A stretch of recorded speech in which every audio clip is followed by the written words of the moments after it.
नमस्कार साथियों, राम राम, राधे राधे, जय महाकाल। उम्मीद करती हूँ आप सब बढ़िया होंगे और अपनी पढ़ाई को अच्छे तरीके से कर रहे होंगे।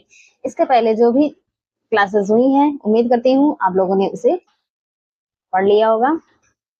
ठीक है, तो आज हमारा जो होगा वो प्राकृतिक वनस्पति से। ठीक है, प्राकृतिक वनस्पति को हम लोग देख रहे होंगे।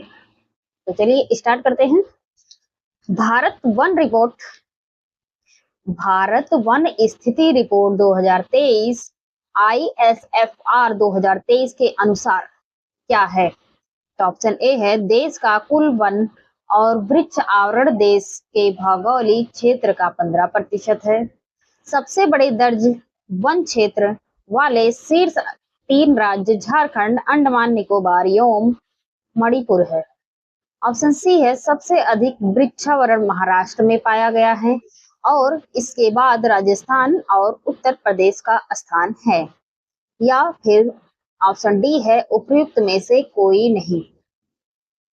इसमें से जो हमारा ऑप्शन सही हो जाएगा वो ऑप्शन सी, ऑप्शन सी जो है वो हमारा सही हो जाता है। ठीक है, ऑप्शन सी हमारा सही हो जाता है। कहा गया है कि भारत वन स्थिति रिपोर्ट 2023 के अनुसार सबसे अधिक वृक्षावरण महाराष्ट्र में पाया गया है और उसके बाद राजस्थान, फिर उत्तर प्रदेश में पाया गया है। ठीक है भैया, चलिए इसके आगे देखते हैं इसकी व्याख्या को।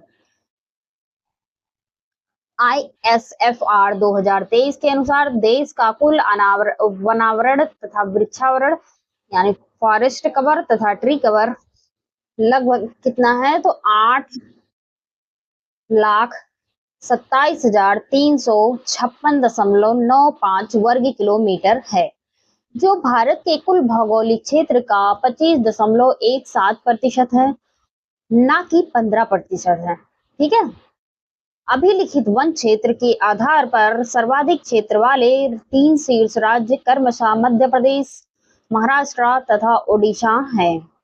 झारखंड, अंडमान निकोबार तथा मणिपुर 3 शीर्ष में नहीं आते हैं।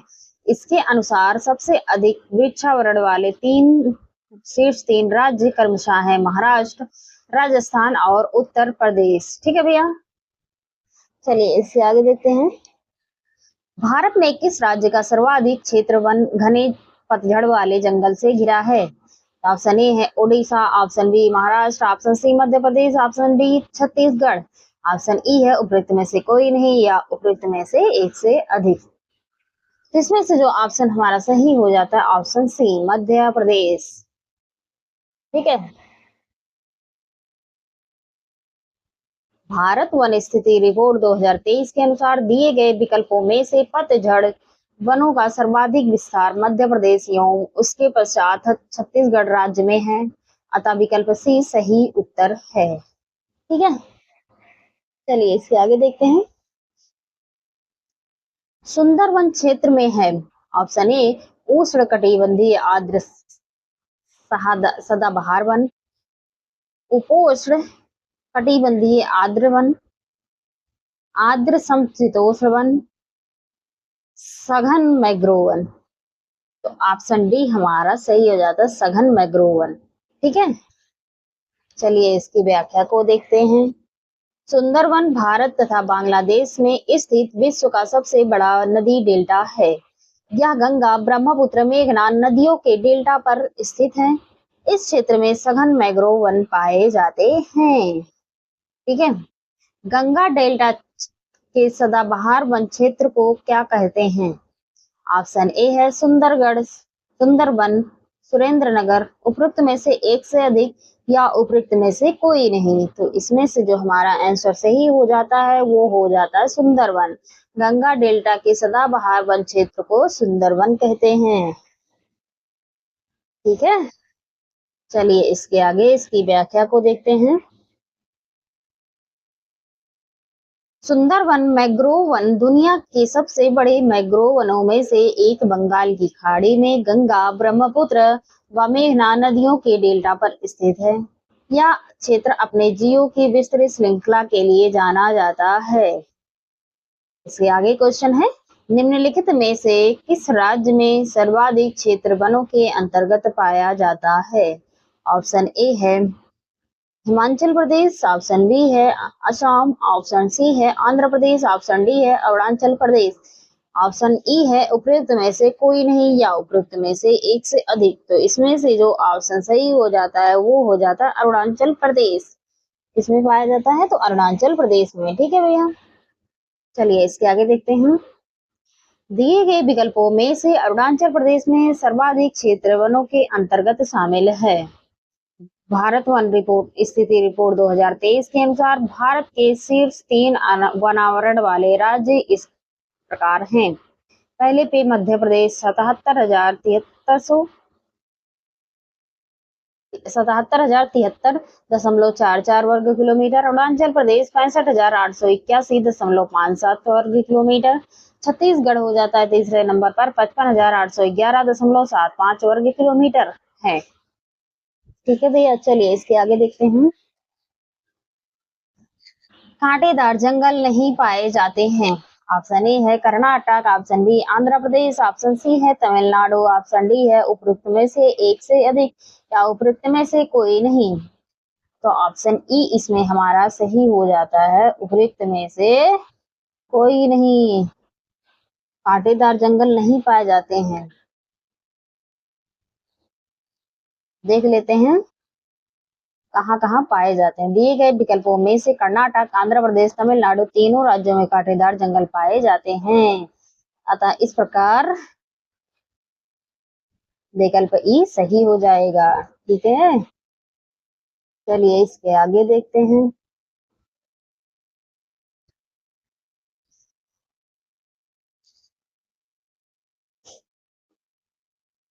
निम्न में से किस राज्य में वन का विस्तार 75% से अधिक नहीं है? ऑप्शन ए है मिजोरम, ऑप्शन बी है नागालैंड, ऑप्शन बी है नागालैंड, ऑप्शन सी है मेघालय, ऑप्शन डी है मध्य प्रदेश, ऑप्शन ई है उपरोक्त में से कोई नहीं या उपरोक्त में से एक से अधिक। तो इसमें से ऑप्शन ई हमारा सही हो जाता है, उपरोक्त में से एक से अधिक। ठीक है, चलिए अब इसकी व्याख्या को देखते हैं। भारत वन स्थिति रिपोर्ट के अनुसार विकल्प डी सही उत्तर होगा। भारत वन स्थिति रिपोर्ट 2023 के अनुसार प्रश्नगत राज्यों का वनावरण प्रतिशत इस प्रकार है।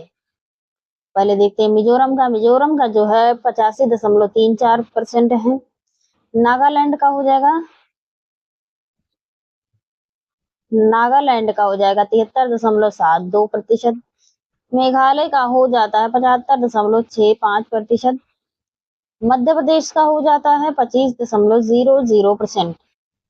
ठीक है, अतः वर्तमान संदर्भ के प्रश्नगत राज्यों में से नागालैंड मध्य प्रदेश में वन का विस्तार 75% से अधिक नहीं है।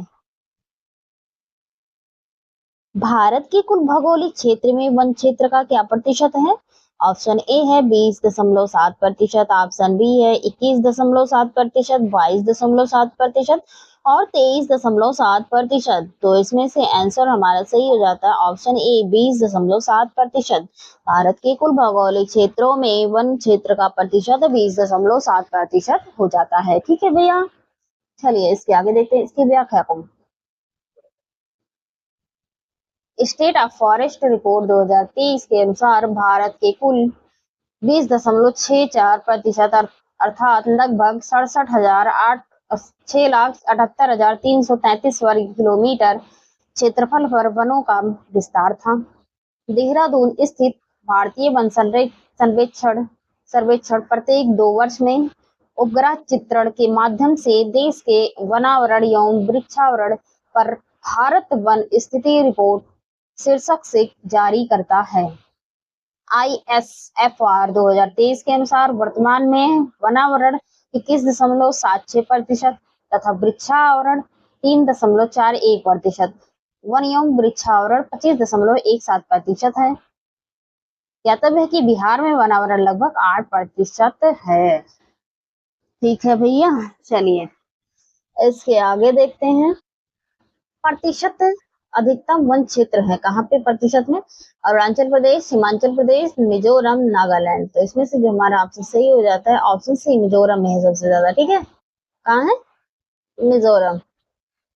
ISFR 2023 के अनुसार भारत के सर्वाधिक वनावरण क्षेत्र मध्य प्रदेश 77,073.44 वर्ग किलोमीटर का प्रथम स्थान है, जबकि विकल्प में दिए गए राज्यों में मिजोरम 85.34% सर्वाधिक प्रतिशत भाग पर वनों का विस्तार मिलता है। ठीक है भैया, चलिए इसके आगे देखते हैं। भारत के निम्नलिखित क्षेत्रों में से कहाँ उष्णकटिबंधीय आर्द्र सदाबहार वन नहीं उगते? ऑप्शन ए है पूर्वी घाट, ऑप्शन बी पश्चिमी घाट, ऑप्शन सी अंडमान द्वीप, ऑप्शन डी है उत्तरी पूर्वी क्षेत्र, या उपरोक्त में से कोई नहीं, उपरोक्त में से एक से अधिक। तो इसमें से ऑप्शन ए हमारा सही हो जाता है पूर्वी घाट।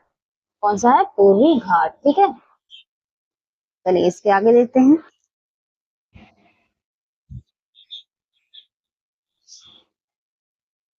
इसके आगे देखते हैं भैया, आर्द्र उष्णकटिबंधीय, एक मिनट, अब ठीक है। फिर से देखिए, आर्द्र उष्णकटिबंधीय सदाबहार वनों का विकास पश्चिमी घाट के पश्चिमी ढाल पर केरल, कर्नाटक, उत्तरी पूर्वी पहाड़ियों तथा अंडमान एवं निकोबार द्वीप समूह पर हुआ है, परंतु इसका विकास पूर्वी घाट पर नहीं हुआ है। इन वनों की शुद्ध प्राथमिकता उत्पादकता भी सर्वाधिक होती है। ठीक है भैया, चलिए इसके आगे देखते हैं। फरवरी 2018 में भारत में वन की स्थिति रिपोर्ट के अनुसार भारत का कितना प्रतिशत भाग वन क्षेत्र के अंतर्गत आता है?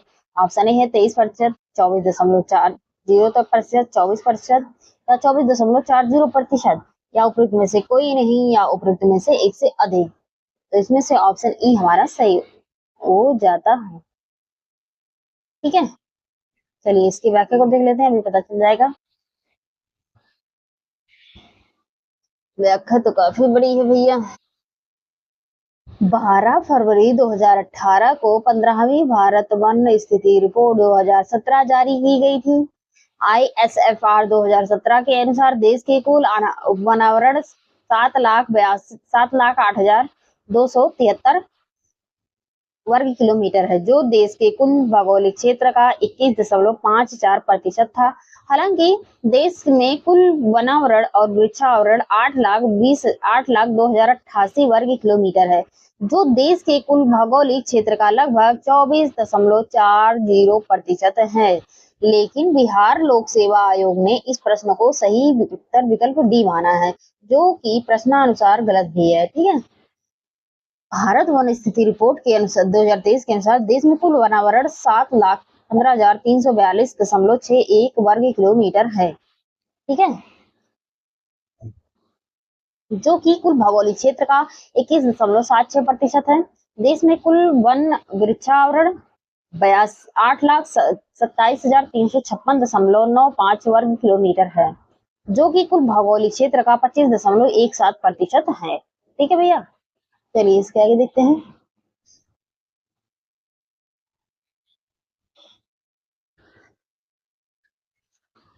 पश्चिमी घाट उत्तरी पूर्वी क्षेत्र की पहाड़ियों एवं अंडमान एवं निकोबार द्वीप समूह में पाए जाने वाले वनों को चुनिए। ऑप्शन ए है उष्णकटिबंधीय कांटेदार वन, उष्णकटिबंधीय पतझड़ वन, उष्णकटिबंधीय सदाबहार वन, पर्वतीय वन, या ई है उपयुक्त में से कोई नहीं। तो इसमें से ऑप्शन सी हमारा सही हो जाता है उष्णकटिबंधीय सदाबहार वन। ठीक है, चलिए इसकी व्याख्या को देख लेते हैं।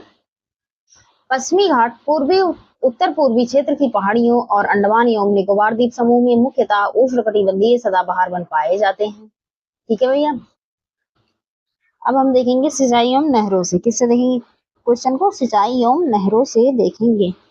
तो चलिए देखते हैं। पट्टी सीमा परियोजना निम्नलिखित में से किन नदियों के एकीकरण से जुड़ी है? ऑप्शन ए है कृष्णा और कावेरी, ऑप्शन बी है कृष्णा और गोदावरी, ऑप्शन सी है गोदावरी और महानदी, ऑप्शन डी है गंगा एवं ब्रह्मपुत्र, ऑप्शन ई है उपयुक्त में से कोई नहीं, या उपयुक्त में से एक से अधिक। तो इसमें से ऑप्शन बी हमारा सही हो जाता है, कृष्णा और गोदावरी से जुड़ी है। कृष्णा और गोदावरी से पट्टी सीमा परियोजना जुड़ी हुई है। ठीक है।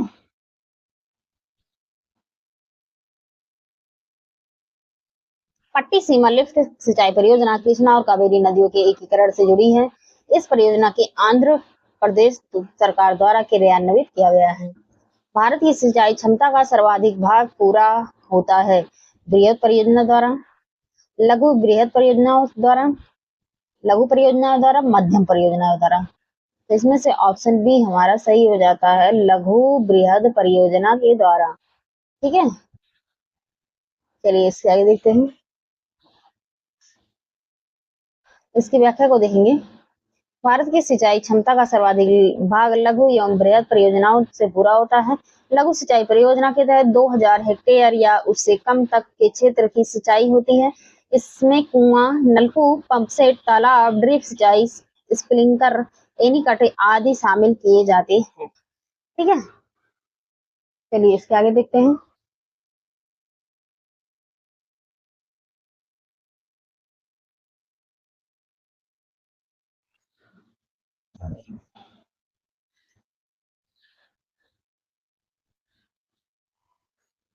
इसके आगे है, थार मरुस्थल की सिंचाई करने वाली इंदिरा गांधी नहर का उद्गम स्थल है। तो कहाँ से भैया? ऑप्शन ए भाखड़ाबाद, option B Hathni Kund barrage, Harike barrage, Ranjit Sagar बांध, या उपरोक्त में से कोई नहीं, या उपरोक्त में से एक से अधिक। तो ऑप्शन सी हमारा सही हो जाता है, हरिके बैराज। कौन सा है? हरिके बैराज। ठीक है, चलिए इसकी व्याख्या को देखते हैं। इंदिरा गांधी नहर हरिके बैराज पंजाब से निकलती है तथा राजस्थान के थार मरुस्थल में जाकर लगभग समाप्त हो जाती है। यह नहर राजस्थान के हनुमानगढ़, फौलादी, बीकानेर, जैसलमेर, श्रीगंगा नहर आदि जिलों से होकर बहती है। ठीक है भैया, चलिए इसके आगे देखते हैं। निम्नलिखित में से कौन सी भारत की सबसे लंबी नहर कहलाती है? ऑप्शन ए है सेतु समुद्रम जल यात्रा नहर, शारदा नहर, इंदिरा गांधी नहर, उपरोक्त में से एक से अधिक, उपरोक्त में से कोई नहीं। तो इसमें से ऑप्शन सी हमारा सही हो जाता है, इंदिरा गांधी नहर। कौन सी है? इंदिरा गांधी नहर हो जाती है। ठीक है, चलिए इसके आगे देखते हैं इसकी व्याख्या। भारत की सबसे लंबी नहर इंदिरा गांधी नहर है। यह नहर हनुमानगढ़ से राजस्थान में प्रवेश करती है। इस नहर की उत्पत्ति सतलज और ब्यास के संगम के आगे पंजाब से स्थित हरिके बैराज से होता है। इस महत्वाकांक्षी परियोजना का उद्देश्य पश्चिमी राजस्थान के प्यासी रेगिस्तान भूमि को हिमालय के पानी से सींचना और इस क्षेत्र के निवासियों को पीने का पानी उपलब्ध कराना। ठीक है, चलिए इसके आगे देखते हैं। भारत में पानी का सर्वाधिक सबसे उपयोग किस परियोजना के लिए किया जाता है? ऑप्शन ए घरेलू, ऑप्शन बी सिंचाई, ऑप्शन सी उद्योग, ऑप्शन डी उपरोक्त में से कोई नहीं, ऑप्शन ई उपरोक्त में से कोई नहीं। ठीक है, ऑप्शन बी हमारा सही हो जाता है, सिंचाई। क्या है? सिंचाई। चलिए इसकी व्याख्या को देखते हैं। देश के इतिहास में पहली बार प्रधानमंत्री श्री नरेंद्र मोदी के दूरदर्शी नेतृत्व में केंद्रीय जल शक्ति मंत्री श्री गजेंद्र सिंह शेखावत के सक्षम मार्गदर्शन में जल शक्ति मंत्रालय ने देश भर में पहली बार जल स्रोतों की गणना की है। इसके अनुसार देश के सभी उपयोग हो रहे जल स्रोतों में से प्रमुख जल स्रोतों को मत्स्य पालन की बाद सिंचाई में उपयोग किए जाने की जानकारी मिली है। ठीक है, अब हम देखेंगे बहुउद्देशीय नदी घाटी परियोजना। ठीक है, पहले हम उसमें देखेंगे भाखड़ा नांगल बांध का। इसको देखेंगे, भाखड़ा नांगल बांध को देखेंगे। ठीक है, पहला इसमें है भाखड़ा नांगल एक संयुक्त परियोजना है किसकी? ऑप्शन ए है, ऑप्शन ए है हरियाणा पंजाब राजस्थान की, हरियाणा पंजाब दिल्ली की, हिमाचल प्रदेश हरियाणा पंजाब की, पंजाब दिल्ली राजस्थान की। तो इसमें से जो ऑप्शन सही हो जाता है ऑप्शन ए हरियाणा पंजाब राजस्थान की। ठीक है, भाखड़ा नांगल जो है एक संयुक्त परियोजना किसकी है? तो वो हरियाणा और पंजाब और राजस्थान की है। ठीक है, चलिए इसके आगे देखते हैं। इसकी व्याख्या को देखेंगे। भाखड़ा नांगल बहुउद्देशीय परियोजना पंजाब, हरियाणा और राजस्थान राज्यों का संयुक्त उपक्रम है।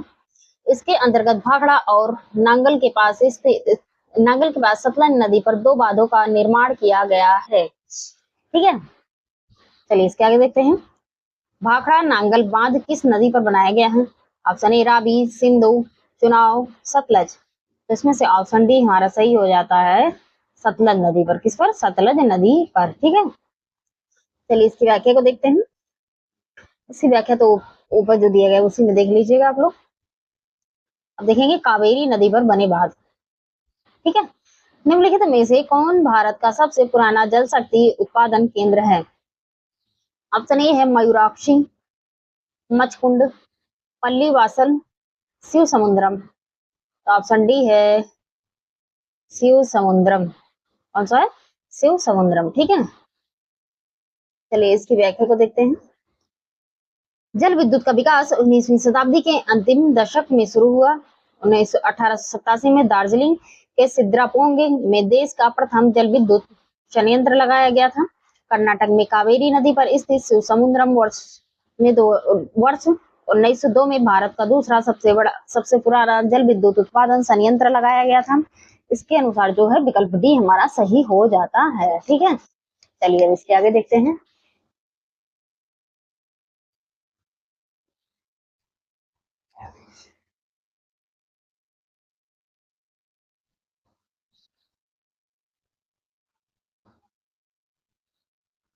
अब देखेंगे नागा अर्जुन सागर बांध। ठीक है, नागा अर्जुन सागर बांध।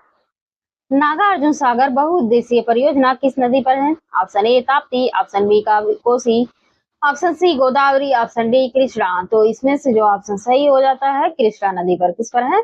कृष्णा नदी पर है। ठीक है, चलिए इसकी व्याख्या को देखते हैं। नागा अर्जुन सागर बहुउद्देशीय परियोजना आंध्र प्रदेश की एक प्रमुख परियोजना थी। यह जो है कृष्णा नदी पर निर्मित है। वर्तमान में यह परियोजना आंध्र प्रदेश तेलंगाना दोनों राज्यों में विस्तृत है। ठीक है, अब देखेंगे हीराकुंड बांध। हीराकुंड बांध कौन सी नदी पर बनाया गया है? Option A Shivnath, option C Narmada, option D C Mahanadi, option D है सोन नदी। तो इसमें से ऑप्शन सी हमारा सही हो जाता है महानदी पर। किस पर बनाया गया हीराकुंड बांध? महानदी पर। ठीक है, चलिए इसकी व्याख्या देखते हैं बढ़िया तरीके से। हीराकुंड बांध ओडिशा राज्य में महानदी पर बनाई गई बहुउद्देशीय परियोजना है।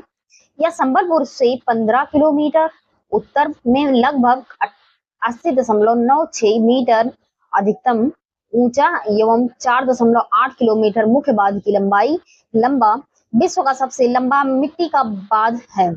इस बांध की कुल लंबाई 25.8 किलोमीटर है। इस परियोजना से लगभग 1,55,635 या 1,59,106 हेक्टेयर खरीफ तथा 1,08,385 हेक्टेयर रबी फसलों की सिंचाई की जाती है। ठीक है, चलिए इसके आगे देखते हैं। दामोदर घाटी परियोजना से देखेंगे। दामोदर घाटी परियोजना। ठीक है, तो इसमें क्वेश्चन है मैथॉन, बेल पहाड़ी तथा तिलैयाबाद किस नदी पर बनाए गए हैं? ऑप्शन ए दामोदर, बराकर, कोनार और बोकारो। ऑप्शन बी इसमें हमारा सही हो जाता है बराकर नदी पर। किस पर? बराकर नदी पर बनाया गया। ठीक है, मैथॉन, तिलैयाबादों का निर्माण दामोदर नदी की सहायक नदी बराकर पर तथा दामोदर नदी घाटी परियोजना के प्रथम चरण में किया गया है, जबकि बेल पहाड़ी बांध का निर्माण दामोदर नदी पर प्रस्तावित है। ठीक है, चलिए दामोदर घाटी निगम कब स्थापित हुई है? तो ये हुई है भैया 1950 में, 1954 में, 1948 में, 1947 में। तो ऑप्शन सी हमारा सही हो जाता है 1948 में। दामोदर घाटी निगम जो है स्थापित किया गया था तो वो 1948 में किया गया था। ठीक है भैया, चलिए इसके आगे देखते हैं।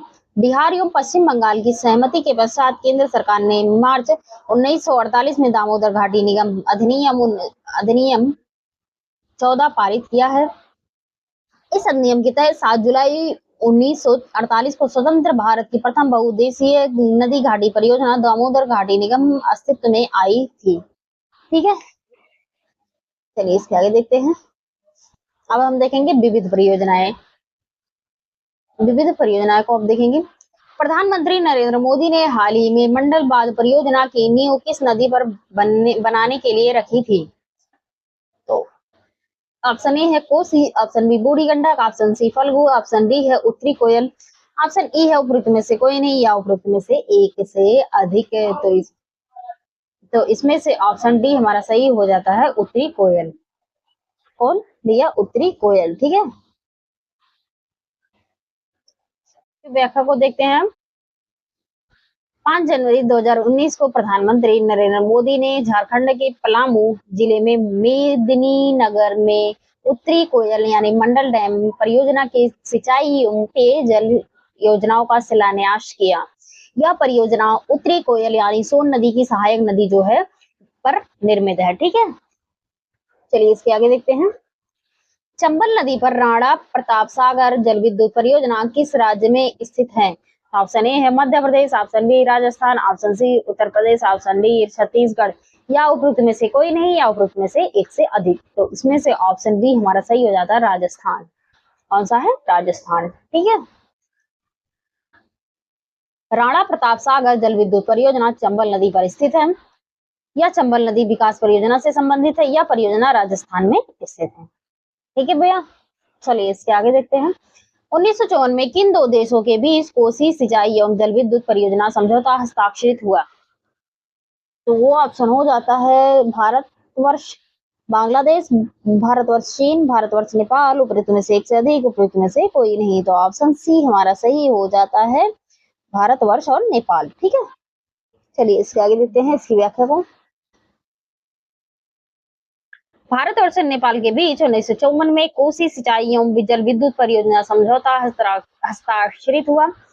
भारत और नेपाल के बीच गंडक परियोजना पर 1959 में हस्ताक्षर हुआ था। ठीक है, चलिए इसके आगे देखते हैं।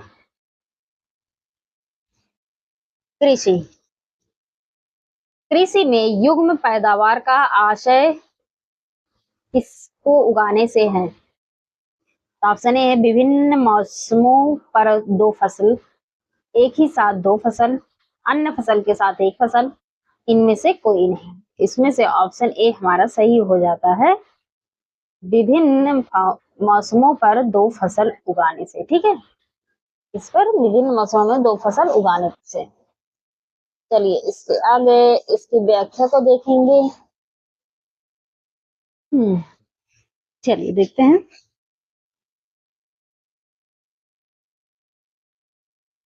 कृषि में युग्म पैदावार का आशय है एक फसल वर्ष के अंतर्गत एक ही भूमि पर एक के बाद एक फसल उगाना, अर्थात विभिन्न मौसमों पर दो फसल उगाना।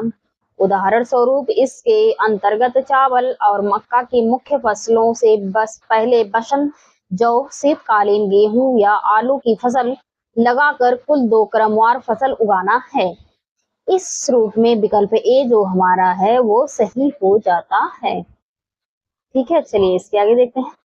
निम्न में से कौन सा एक कृषि की उत्पादकता बढ़ाने का रास्ता है? ठीक है भैया, तो कौन सा है? ऑप्शन ए है कुशल सिंचाई, कुशल गुणवत्ता बीज, किस एक मिनट,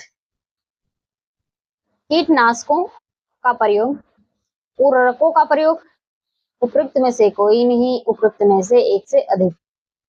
तो ऑप्शन ए ई हमारा सही हो जाता है, उपरोक्त में से कोई नहीं या उपरोक्त में से एक से अधिक। ठीक है, दिए गए विकल्पों में से सभी कृषि की उत्पादकता बढ़ाने के रास्ते हैं, इसलिए विकल्प ए एक से अधिक विकल्प सही हो जाता है। अब हम देखेंगे मोस्ट इंपॉर्टेंट टॉपिक हरित क्रांति। ठीक है, जिसे देखेंगे हम हरित क्रांति को। निम्न में से कौन सा एक 20वीं शताब्दी के 60वें दशक के अंतिम दौर की हरित क्रांति की प्रकृति का सबसे उचित वर्णन करता है? ऑप्शन ए है हरी सब्जियों की अत्यधिक खेती, गहन कृषि जिला कार्यक्रम, उच्च उपज किस्म कार्यक्रम, बीज उर्वरक जल तकनीकी, उपरोक्त में से कोई नहीं, उपरोक्त में से एक से अधिक। इसमें से ऑप्शन डी हमारा जो सही हो जाएगा वो बीज उर्वरक जल तकनीकी से, इससे बीज उर्वरक जल तकनीकी से हो जाता है। इसके आगे, भारत में हरित क्रांति का प्रारंभ 1960 के दशक में हुआ माना जाता है, जब भारत में उच्च उत्पादक बीजों का प्रयोग प्रारंभ हुआ। इसके अतिरिक्त उर्वरकों का अधिक प्रयोग एवं जल तकनीकी इस सिंचाई सुविधा के पर्याप्त विकास पर विशेष बल दिया गया था। ठीक है, भारत में हरित क्रांति का श्रेय किसे दिया जाता है? Doctor M S. Swaminathan, doctor B. Kurien, Shri Sundarlal Bahuguna. उपरोक्त में से एक से अधिक, उपरोक्त में से कोई नहीं। तो इसमें से ऑप्शन ए हमारा सही हो जाता है। Doctor M S. स्वामीनाथन को भारत में हरित क्रांति का श्रेय दिया जाता है। 1960 के दशक में भारत के हरित क्रांति की शुरुआत कब हुई थी? तो 1960 में हरित क्रांति की शुरुआत हुई थी, जिसके द्वारा? Doctor M S. स्वामीनाथन के द्वारा। ठीक है, अब इसके आगे देखेंगे हम।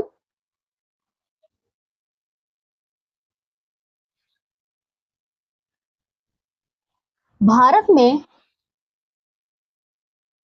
द्वितीय हरित क्रांति का संबंध में क्या सही है?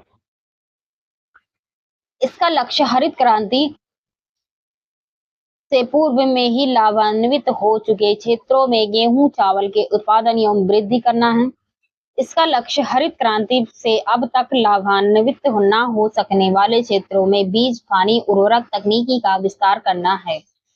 इसका लक्ष्य हरित क्रांति के प्रारंभ में प्रयुक्त हो चुकी फसलों को छोड़कर अन्य फसलों के उत्पादन में वृद्धि करना है। ठीक है, इसका लक्ष्य पशुपालन, सामाजिक, वानिकी तथा मत्स्य पालन के साथ शस्योत्पादन का समाकलन करना है। तो इसमें से कौन सा कोड सही है? पहला दूसरा सही है, दूसरा तीसरा सही है, दूसरा चौथा सही है, या पहला चौथा सही है? तो इसमें से ऑप्शन सी हमारा सही हो जाता है कि पहला और दूसरा सही है। ठीक है, चलिए इसकी व्याख्या को देखते हैं। भारत में द्वितीय हरित क्रांति का लक्ष्य हरित क्रांति से अब तक लाभान्वित न हो सकने वाले क्षेत्रों में बीज, पानी, उर्वरक तकनीकी का विस्तार करना, पशुपालन, सामाजिक, वनिकी तथा मत्स्य पालन के साथ शस्योत्पादन का समाकलन करना है। द्वितीय हरित क्रांति में प्रथम हरित क्रांति के दौरान प्रयुक्त हुई फसलों को छोड़ने की बात कही नहीं गई है। चलिए इसके आगे देखते हैं। दिए गए कोड की सहायता से हरित क्रांति के घटक चुनिए। पहला है इसमें उच्च उत्पादन देने वाली किस्म के बीज, सिंचाई, ग्रामीण विद्युतीकरण या ग्रामीण सड़कें का विपणन। तो पहला और दूसरा सही है, इसमें पहला और दूसरा तीसरा सही है, पहला दूसरा चौथा सही है, सभी चारों सही हैं। तो इसमें से जो ऑप्शन हमारा सही हो जाएगा चौथा, सॉरी पहला सही हो जाएगा, केवल पहला और दूसरा, उच्च उत्पादन किस्म के बीजे से और सिंचाई से। ठीक है, चलिए इसके आगे देखते हैं। भारत में 1960 में के दशक में उच्च उत्पादन देने वाली किस्म के बीजों, उर्वरक, सिंचाई एवं अन्य तकनीकी प्रयोगों को बढ़ावा देना हरित क्रांति के नाम से जाना जाता है। अतः हरित क्रांति के संदर्भ में विकल्प ए सही हो जाता है। हरित क्रांति की सफलता निम्नलिखित में हरित क्रांति का सफलता निम्नलिखित की उपलब्धता पर निर्भर करता है। ऑप्शन ए है बीजों की उच्च पैदावार किस्म, पर्याप्त ऊंचाई सुविधाएं और रासायनिक उर्वरक पर एवं कीटनाशक, या इनमें से कोई नहीं। तो इसमें से ऑप्शन ए हमारा सही हो जाता है, उच्च पैदावार किस्म। ठीक है, क्या हो जाता है? उच्च पैदावार किस्म। ठीक है भैया, चलिए इसके आगे देखते हैं। अब हम देखेंगे इसकी व्याख्या को। हरित क्रांति के 1960 के दशक में एक पैकेज प्रोग्राम के रूप में शुरू किया गया। इसमें निम्न आदानों को सम्मिलित किया गया: बीजों की उच्च पैदावार किस्म, उर्वरक, कीटनाशक दवाएं, पर्याप्त सिंचाई सुविधाएं आदि। हरित क्रांति के लिए यद्यपि उपयुक्त 4 तत्व आवश्यक हैं, तथापि उच्च उत्पादकता वाले बीजों ने हरित क्रांति लाने का अहम भूमिका निभाई। ठीक है, चलिए इसके आगे देखते हैं। इसके आगे है इंद्रधनुषीय क्रांति का संबंध है किससे? हरित क्रांति से, श्वेत क्रांति से, नीली क्रांति से, या उपरोक्त में से सभी से। तो इसमें ऑप्शन जो हमारा सही हो जाएगा वो उपरोक्त में से सभी से, मतलब जो हो जाएगा वो हरित क्रांति से भी, श्वेत क्रांति से भी और नीली क्रांति से भी। ठीक है, चलिए इसके आगे इसकी व्याख्या को देखते हैं। 28 जुलाई 2000 को केंद्र सरकार ने नई राष्ट्रीय कृषि नीति की घोषणा की। इस नई नीति के तहत इंद्रधनुष क्रांति की परिकल्पना प्रस्तुत की गई। इसके अंतर्गत प्रत्यक्ष अप्रत्यक्ष रूप से कृषि के क्षेत्र में से संबंधित सभी क्रांति को शामिल किया गया, जैसे हरित क्रांति, श्वेत क्रांति, पीली क्रांति, नीली क्रांति, लाल क्रांति, सुनहरी क्रांति, भूरी क्रांति और रजत क्रांति। ठीक है भैया, तो इन सबको शामिल किया गया था 28 जुलाई 2000 में। ठीक है, चलिए इसके आगे देखते हैं। हरित क्रांति के कारण निम्नलिखित फसलों में से किसके उत्पादन में सर्वाधिक वृद्धि हुई? तो ऑप्शन ए है धान, गेहूं, मक्का, गन्ना। इसमें से ऑप्शन बी हमारा सही हो जाता है गेहूं में। किसमें हुआ है? तो गेहूं में हुआ है। ठीक है, किसमें हुआ भैया? तो गेहूं में हुआ है। चलिए इसके आगे इसकी व्याख्या को देखते हैं। भारत में हरित क्रांति, एक मिनट, ये क्या हो गया भैया? हाँ अब ठीक है। भारत में हरित क्रांति के कारण गेहूं के उत्पादन में वृद्धि की अधिकतम दर देखी गई है। हरित क्रांति की शुरुआत 1960 के दशक में भारतीय कृषि में उच्च उपज वाले किस्म की बीजें से हुई है। भारत में हरित क्रांति के जन्मदाता एम.एस. स्वामीनाथन माने जाते हैं। खाद्यान्न फसलें कौन कौन सी हैं? तो उसको देखते हैं। पहले देखेंगे रबी की फसलें। ठीक है, चतुर्थ अग्रिम अनुमान के अनुसार वर्ष 2020-21 में भारत में गेहूं का कुल उत्पादन लगभग कितना था? तो ऑप्शन ए है 109.5 million ton, 209.5 million ton, 401.5 million ton, 201.23 million ton, या उपरोक्त में से कोई नहीं, या उपरोक्त में से एक से अधिक। तो इसमें से जो ऑप्शन हमारा सही हो जाता है वो 109.5 मिलियन टन। ठीक है, चलिए इसकी व्याख्या को देखेंगे। प्रश्न काल में विकल्प सी सही उत्तर था। वर्ष 2024-25 में भारत में गेहूं का कुल उत्पादन 117.9 मिलियन टन रहा है। ठीक है, भारत का अधिकतम गेहूं उत्पादक राज्य कौन सा है? हरियाणा, उत्तर प्रदेश, पंजाब या बिहार? इसमें से ऑप्शन बी हमारा सही हो जाता है उत्तर प्रदेश। कौन सा है? उत्तर प्रदेश। ठीक है, कौन सा भैया? तो उत्तर प्रदेश हमारा हो जाता है। क्या हो रहा है? हाँ अब ठीक है।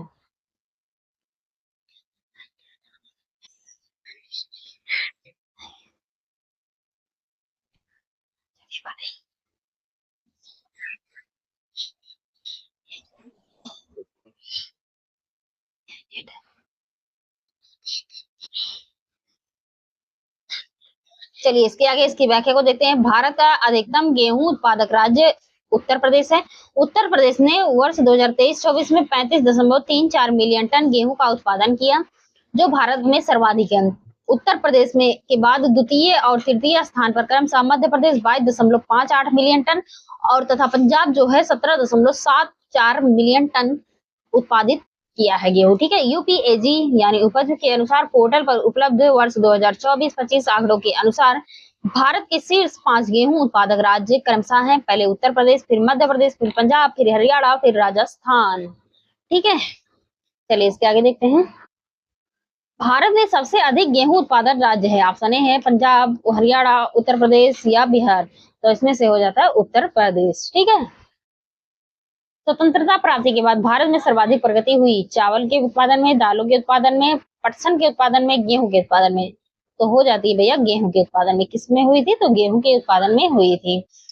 भारत में 15 अगस्त 1947 की स्वतंत्रता प्राप्त हुई। उसके पश्चात 1960 के दशक में हरित क्रांति का आगमन हुआ। हरित क्रांति के आगमन के पश्चात भारत ने सर्वाधिक प्रगति गेहूं के उत्पादन में की। ठीक है, चलिए इसके आगे देखते हैं। गेहूं की खेती के लिए कौन से उर्वरक का उपयोग करेंगे? गेहूं की खेती के लिए कौन सा उर्वरक का उपयोग करेंगे? नाइट्रोजन, पोटेशियम, तांबा, लोहा। तो हम करेंगे भैया नाइट्रोजन का प्रयोग। किसका? नाइट्रोजन का। ठीक है, चलिए इसके आगे देखते हैं। गेहूं की खेती के लिए नाइट्रोजन युक्त उर्वरक का प्रयोग किया जाता है, जो यूरिया में मिलता है। ठीक है, अब हम देखेंगे खरीफ की फसलें। ठीक है, तो निम्नलिखित में से कौन सी खरीफ फसल है? ऑप्शन ए है गन्ना, जौ, चना, गेहूं। तो कौन सी है? ऑप्शन ए हमारा सही हो जाता है गन्ना। कौन सा है? तो गन्ना हो जाता है। ठीक है, चलिए इसके आगे देखते हैं, भारत की मुख्य 3 प्रमुख फसल मौसम के अनुसार माने जाते हैं, कौन कौन से? तो खरीफ, रबी, जायद। जौ, चना, गेहूं तीनों रबी की फसलें हैं। गन्ना तकनीकी रूप से एक वार्षिक दीर्घावधि नकदी फसल है। रबी फसलों जौ, चना, गेहूं की तुलना में गन्ने को खरीफ पक्ष की ओर रखा जाता है। ठीक है, क्योंकि यह जो है अधिक ताप और अपेक्षाकृत अधिक जल की मांग करने वाली फसल है। इस और कई राज्यों में फसल वर्गीकरण में इसे खरीफ वर्षा आधारित मौसम से जोड़ा जाता है। ठीक है, चलिए इसके आगे देखते हैं। खेती के अनुसार क्षेत्र खेती के अंतर्गत क्षेत्र के अनुसार भारत में सबसे महत्वपूर्ण खाद्य फसल कौन सी है? ऑप्शन गेहूं, मक्का, जौ, चावल। तो ऑप्शन डी हमारा सही हो जाता है, चावल। कौन सा है? चावल हो जाता है। ठीक है, चलिए इसके आगे देखते हैं। 2020 में भारत निम्नलिखित फसलों में से किसका रकबा सर्वाधिक था? दाल, मोटे अनाज, गेहूं, चावल या धान। तो हो जाता है चावल या धान का। ठीक है, इसकी व्याख्या को देखते हैं। वर्ष 2020 में तथा वर्तमान में भी भारत में उगाई जाने वाली फसलों का चावल का रकबा सर्वाधिक है। वर्ष 2023-24 में भारत में चावल के 3 शीर्ष राज्यों में तेलंगाना, उत्तर प्रदेश, पश्चिम बंगाल का स्थान है। वर्ष 2023 आंकड़ों के अनुसार वैश्विक स्तर पर चावल के उत्पादन में भारत के बाद चीन का दूसरा स्थान है। ठीक है भैया, भारत के चावल के कटोरे क्षेत्र का नाम बताइए। केरल और तमिलनाडु, कृष्णा गोदावरी डेल्टा क्षेत्र, पूर्वोत्तर क्षेत्र या सिंधु गंगा मैदान। तो इसमें से ऑप्शन बी हमारा सही हो जाता है, कृष्णा गोदावरी डेल्टा क्षेत्र। ठीक है, चलिए इसके आगे ये क्या हो गया, इसकी व्याख्या को देखते हैं। ठीक है, आज क्लास में इतना विघ्न पड़ रहा है, तो पूछो ही ना। चलिए देखते हैं इसके आगे। विकल्प के अनुसार भारत में चावल का कटोरा कृष्णा गोदावरी डेल्टा क्षेत्र को कहा जाता है। ये क्षेत्र आंध्र प्रदेश के अंतर्गत आते हैं। वर्ष 2023-24 आंकड़ों के अनुसार आंध्र प्रदेश में कुल कृषित क्षेत्र 1.92 मिलियन हेक्टेयर क्षेत्र पर चावल का उत्पादन किया जाता है। यहाँ चावल का प्रमुख उत्पादक क्षेत्र कृष्णा गोदावरी क्षेत्रों में विस्तृत है। ठीक है भैया, चलिए इसके आगे देखते हैं।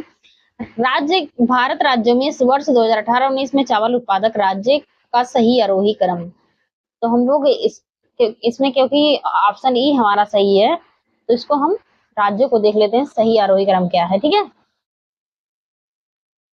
इसकी व्याख्या देखेंगे तो आराम से पता चल जाएगा। दिए गए विकल्पों के अनुसार भारत के राज्यों 2018-19 के चावल उत्पादक का सही आरोही क्रम। आरोही का क्रम मतलब होता है छोटे से बड़े की ओर। क्या? छोटे से बड़े की ओर। ठीक है, लोग आरोही आरोही में बड़े कंफ्यूजन में रहते हैं। तो पहले राजस्थान, फिर मध्य प्रदेश, फिर हरियाणा, फिर पंजाब, फिर उत्तर प्रदेश। 2023-24 आंकड़ों के अनुसार चावल उत्पादक शीर्ष 4 राज्य इस प्रकार हैं: तेलंगाना, उत्तर प्रदेश, पश्चिम बंगाल, पंजाब। ठीक है, यूपीएजी के पोर्टल पर उपलब्ध वर्ष 2023-24-25 आंकड़ों के अनुसार भारत में शीर्ष 5 चावल उत्पादक राज्य उत्तर प्रदेश, तेलंगाना, पश्चिम बंगाल, पंजाब और छत्तीसगढ़ है। ठीक है, इसके आगे है निम्नलिखित राज्यों का पर विचार कीजिए। पंजाब, उत्तर प्रदेश, आंध्र प्रदेश, पश्चिम बंगाल। भारत में राज्य चावल उत्पादक राज्यों के रूप में सही आरोही क्रम में लगाना है हमें, छोटे से बड़े की ओर। ठीक है, तो इसमें से ऑप्शन डी हमारा सही हो जाता है, आंध्र प्रदेश, पंजाब, उत्तर प्रदेश और पश्चिम बंगाल। ठीक है, आंध्र प्रदेश, पश्चिम बंगाल, उत्तर प्रदेश और आंध्र प्रदेश, पंजाब, पश्चिम बंगाल और उत्तर प्रदेश। ठीक है भैया, तो आज के लिए इतना ही, और इसके आगे हम लोग कल कंटिन्यू रखेंगे नगदी फसलों से। ठीक है, तो थैंक यू सो मच। अपना ध्यान रखिए और अपने घर वालों का ध्यान रखिए। ठीक है भैया।